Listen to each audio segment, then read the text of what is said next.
Ooh. Hey everybody, how's it going? This is OurHouse21 here, and this is kind of a continuation of a saga, to be honest with you. I've had some weirdness in my life. Well, I've had a lot of weirdness in my life, but I've had some weirdness in my life regarding chargers. So, most of you who follow the channel know that I have a relationship with Venom. I'm a Venom factory team driver, which means that I am basically a brand ambassador. You know, one of my taking duties is that I like to sing the praises and let everyone in the community know the glorious wonderfulness that is Venom. And, you know, Venom is a really good brand. They make really good products. I use their products. I use a lot of their products. And, oh, by the way, this is a great Venom product. But they work for me. And I started using Venom products before I was a factory team driver. And the reason why I was attracted to work with them was because of the quality and the overall the professionalism of the company. So that being said, before I was a Venom team driver, I used to own a Team Orion charger. So when I reconfigured my workshop, I plugged up my old Team Horizon charger, which I was planning to use in conjunction with my Venom Pro Quad charger over there. The thing was dead. It just died, stopped working, non-responsive DOA. Yeah. So I called up Team Orion, and even though they were out of warranty, I sent it back to them, and they sent me a brand new one. Well, problem is, after plugging up the brand new one and running it for like half a day, the brand new one died. So I sent it back to them again, and they sent me another brand new one again. So this is Team Orion Pro Touch, or Team Orion Touch Duo Max number 3. So, you know, I started to film a walkthrough video where I showed that, you know, it was a pretty good product. It, you know, everything was good. And then went to actually use it, and it died on me. So now we're going to try it again. Now, again, why would a Venom driver be making a video talking about a Team Orion charger? Well, this has a kind of a two-edged thing. Because one thing I noticed was that these chargers have the exact same sales price. I think you can get them both for $239 US right now. Okay? So, these are actually very different chargers for the same amount of money.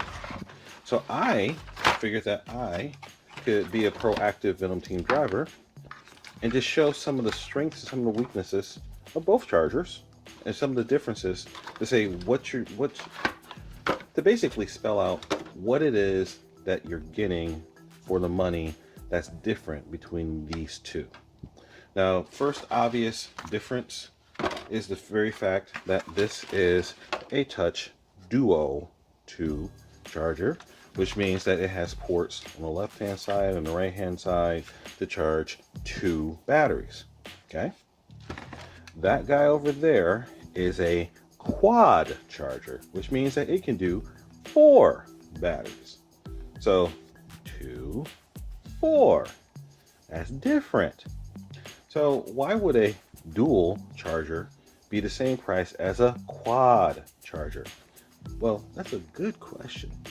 Well, really what it boils down to is, you know, without going into a whole lot of gory detail, and I'm going to do that in a later video, but really what it comes down to is a matter of economy. You know, so I can't see anything bad about this charger. Well, actually, I can't say some bad things about this charger, and I'm going to get into that when I go into the more detailed review. But I mean, basically, honestly, the major differences between these two chargers is flash. I'll just say it flat out. It's flash. You know, and what am I talking about? Well, the Venom charger is quite honestly, it's pretty god dong utilitarian, you know, and that's not a bad thing. That's not an insult at all. The Venom Pro Quad over there, this guy, it is pretty much set up to do one job, and to do that one job well.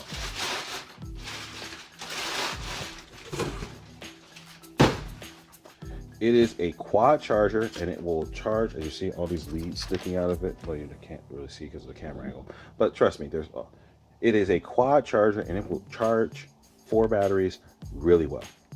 Now, just kind of looking at specs and everything, you can see, actually, let me grab the Venom box.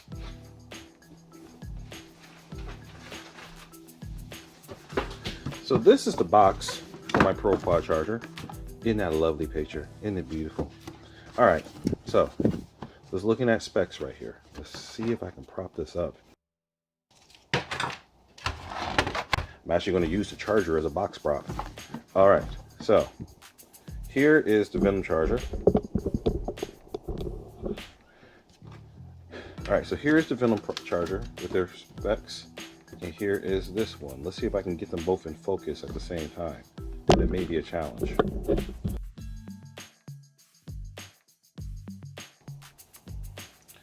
All right, so here we have the specs of the 2 chargers. Trying my best to get them both in focus at the same time. All right, so the big step. So this guy right here is Microprocessor Control. Well, technically that one is too.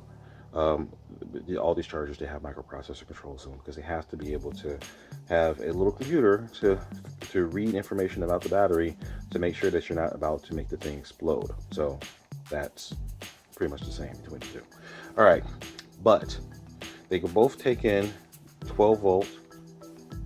As you can see over here, the 12 volt DC and 12 volt DC. Actually, this is 11 to 18 volts, 11 to 18 volts.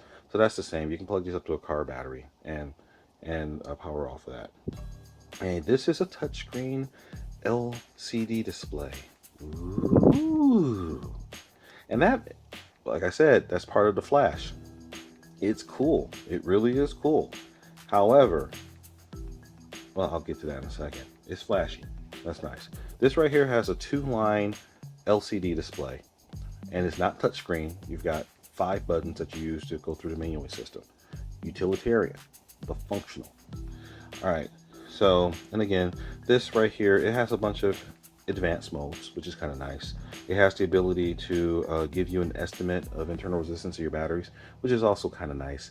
Thing is, I've found in my practical experience that at least with the first version of the charger, those numbers bounce around all over the place. So eventually you can get enough measurements where you can kind of figure out that you're sort of in the right range, but it's tough. And you never really know if you can trust that number. At least you didn't in the first version. I'm going to test it again with the new version and see if that works any better. However, the big difference, 2 chargers, 4 chargers. But really, that's not telling the whole story, because in addition to having the 2 extra LiPo ports, or the 2 extra full-size battery ports, in addition, you also get 2 more, the 2 5-volt, 2.3 amp USB auxiliary ports. So that's a sweet feature.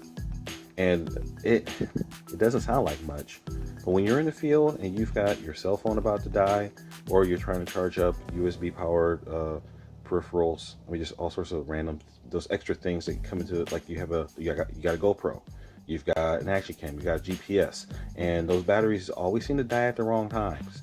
This guy, can really save your butt. And that's another really important feature, just to point out.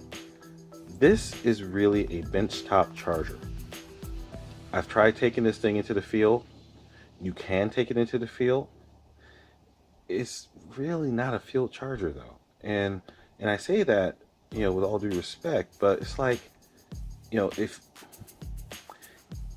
you're sitting in a racetrack and you've got pristine, like you're an indoor track or something like that, you can probably get away with this.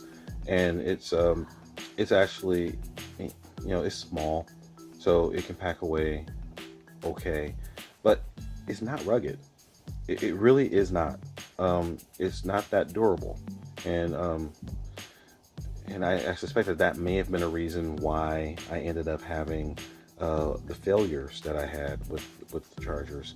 That guy over here, this Pro Touch, I'll just show. Well, I'll just grab the charger over here. Number one, it's got a freaking handle on the top of it. Okay, handle. No handle. Okay, this has got these nice little rubber feet on it and everything, so you can set it down on something. But it's not really made for like a dirty environment. See how clean and pristine and beautiful this thing is? It's telling you something. This is not made for dirty, grubby, grimy environments like a pit. I mean, and I'm sure someone's going to complain or yell at me saying, I use mine in the pit all the time. Okay, I'm sure you probably do. However, and I used to take this out to the Run DMV events with me. You can do that, but I was always worried about it. Because, I mean, you've got this nice little touch screen on the front of it. I was scared to death of something, like when I packed everything up, something getting on here and breaking it. It's, so I found myself babying this thing a lot. Okay. And if you like babying hardware, that's fine. But there's certain pieces of hardware that you want to be built a certain way. You want to be a certain level of toughness. And I don't want to have to worry about certain things in the field. So I brought this in the field because I had to. And I worried about it. And it worked okay. But this guy right here, handle, rugged construction. It looks like a brick because it's built like a brick. So I have no trepidation, no hesitation, no worries about grabbing this thing and just throwing it into a bag with all my other equipment and taking this guy in the field. And honestly, with the additional 2 channels for charging, this thing will work just fine. It'll do the job and ask for more. So the other big thing that people are going to complain about the 2 chargers is, well, our house, this one has a 7 amp limit. Okay, so let's go ahead. Let's just test something out here. So right here, I've got you can probably read the numbers on the screen. If not, I apologize. But here, so I'm going to go ahead and set this down to 2S. Okay, so it's advertised as a 100 amp charger. Sorry, it's advertised as a 100 watt charger, but it maxes out at 7 usable amps. Okay, so even at like 1S, I don't know why you would want to charge a 1S at over 7 amps, but yeah, you're not getting above 7 amps charging this thing. So I can already hear the peanut gallery screaming at me. Like, okay, I can already hear the peanut gallery screaming at me, saying, well, it's supposed to be a fast charger, but it maxes out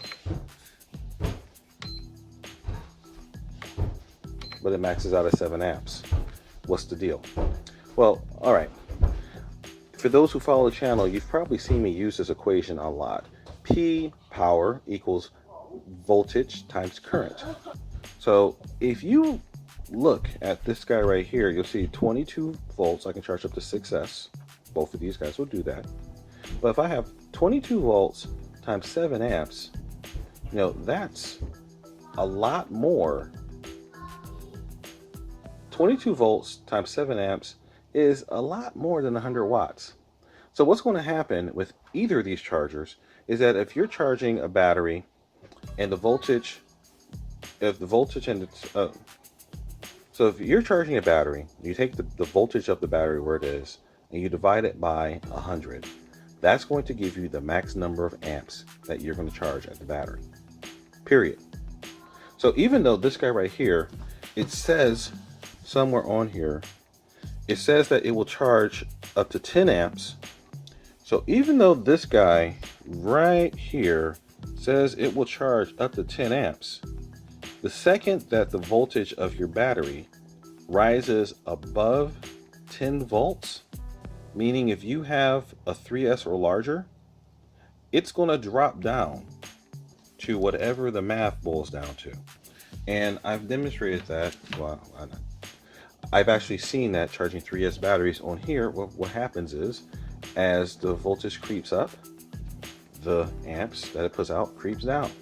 So if you're charging a battery, once it comes above, let's say 12 volts, then or 11 volts, the current is dropping anyway for both of these chargers.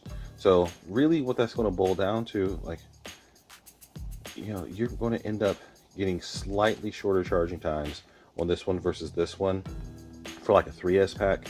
But if you're doing 4S packs, 5S packs, 6S packs, it's virtually no difference, because the voltage, once you do the math, unless you're really low in voltage, like initially in the charge, if you ran through the pack, you're going to be underneath the 7 amp limit on both of them anyway. So that difference falls right away. So functionally, from the charging aspects, now this one does have some more advanced programming features. If you want to cycle the battery, this one will do that for you. And now this one does have the ability to cycle a nickel metal or NiCad battery. Okay, it doesn't.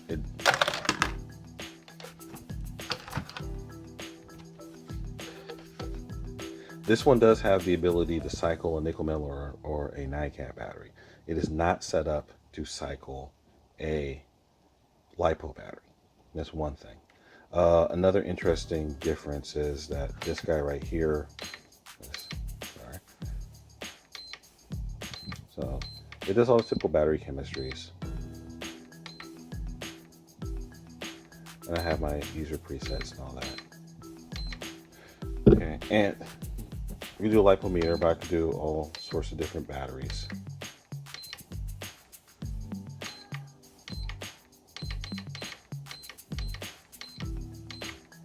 Let's go ahead and LiPo battery.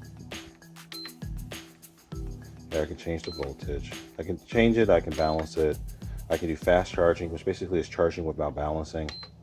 And I can do storage charge. And I can also discharge. The other thing here is that when you discharge on this battery, you can only discharge at 1 amp. Okay. Over here with this one, I can actually discharge up to 5 amps. Okay, that's the difference. Okay. But you can discharge up to 5 amps, 15 watts max. Okay.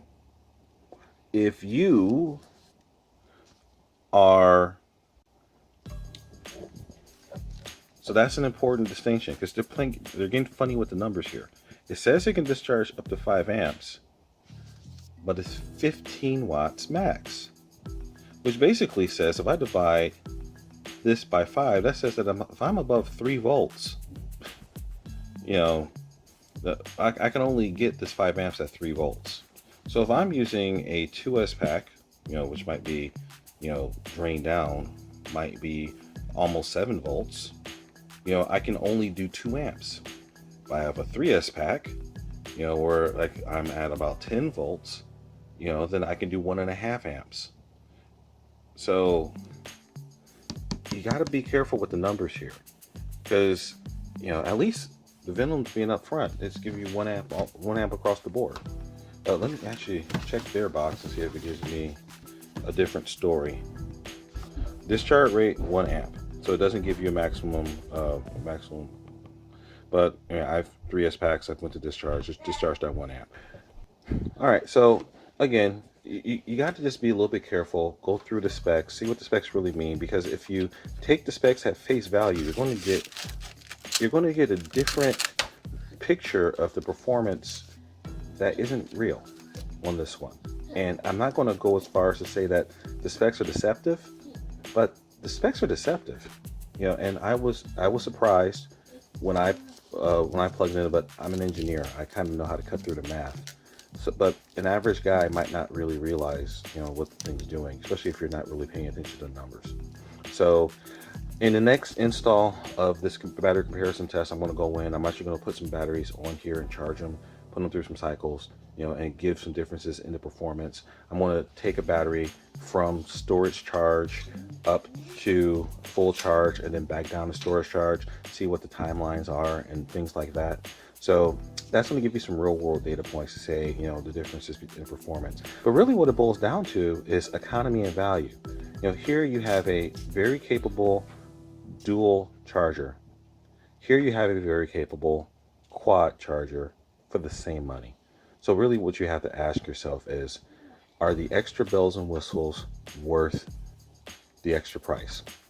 Because what I didn't mention is that Venom also makes Venom also makes a Pro dual charger, which is $99.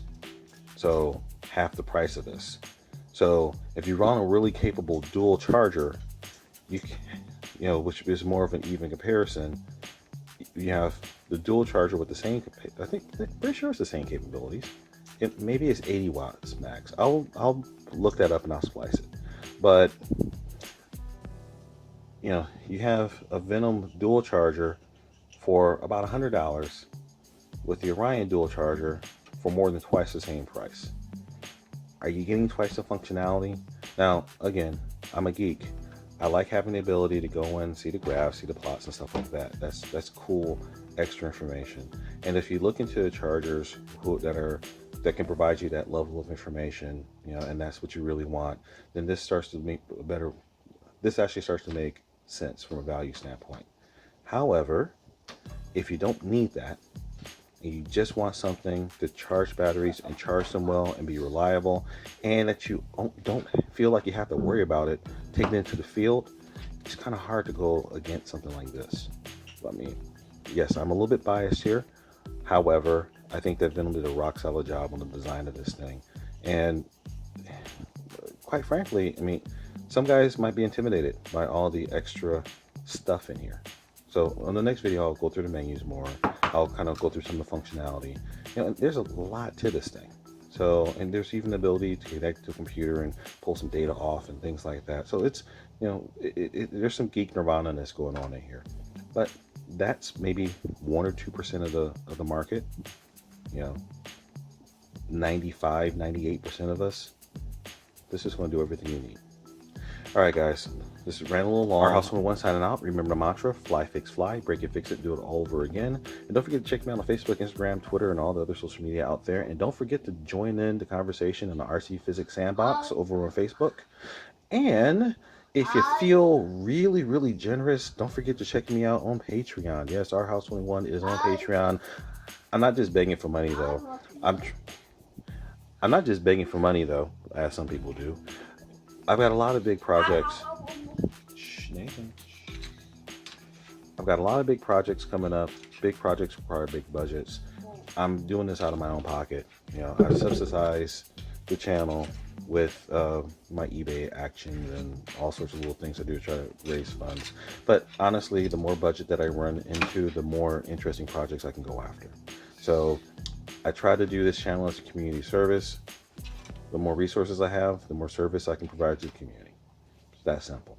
All right, guys, our host 21 signing out. Peace.